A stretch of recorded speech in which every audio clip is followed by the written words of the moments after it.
กิจกรรมลกป่าน้องน้ำใสพี่น้องบรรทมาตะบนนาท่องนี่ครับได้แล้วบรรยากาศวันนี้โตงามพี่น้องตลาดสดเกินทีมาได้พี่น้องนี่ครับพิกัดกระยุบรรทมาน้องน้ำใสกันนะเอ้ามันป่าอย่างเฝ้าพี่น้องร้านใครได้นี่ร้านใครพี่น้องมาติดป่ากับร้านใต้ได้ป่ากระโหงไงเป็นที่หนึ่งของน้องเลยพี่น้องแต่ว่าบ่ได้เงินเป็นที่หนึ่งพี่น้องบรรยากาศครับวันนี้จะโตงามมาได้พี่น้องไปว่าๆมื้อนี้บ่ได้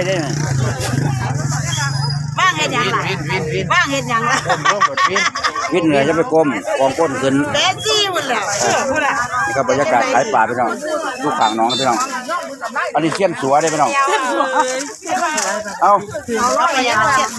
เส้นสัวได้ยังไงขายแต่ปลาเพิ่นนี่เอาเส้นสัวมันดูสินี่เราได้เหรอเด้อโทษเราได้แล้วดินี่มันพี่น้องอันนี้เส้นสัวบันแดกพี่น้องเส้นขายได้พี่น้องว่าเป็นเส้นถึงเลยนี่โลยบาทเป็นสัวโล60 70บ่พี่น้องเบิ่งบรรยากาศพี่น้องขายปลาอยู่ข้างน้องพี่น้องเป็นว่ามันอยู่ปีนี้วันนี้60เป็นว่าวันนี้โล60เป็นว่าคนบรรยากาศพี่น้องเดี๋ยวพี่น้องมาเลยพอมาซื้อปลากระโหไปป่นจี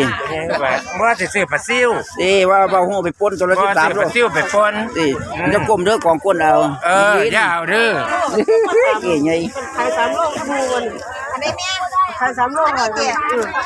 ปลาเขามีแค่2 ตัวนี่แม่มันมี2 ตัวนึง2 กิโลซื้อมาจากไหนป่า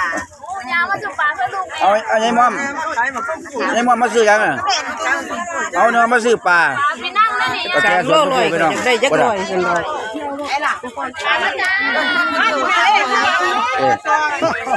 พูดอ่ะ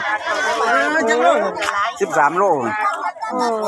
พี่น้องบ่เป็นบรรยากาศต่อรองกันพี่น้องเอ้า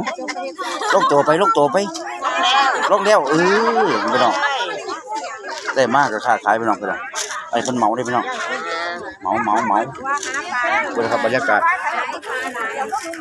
สามีตึงแหภรรยาขายพี่น้องพี่น้องบรรยากาศพี่น้อง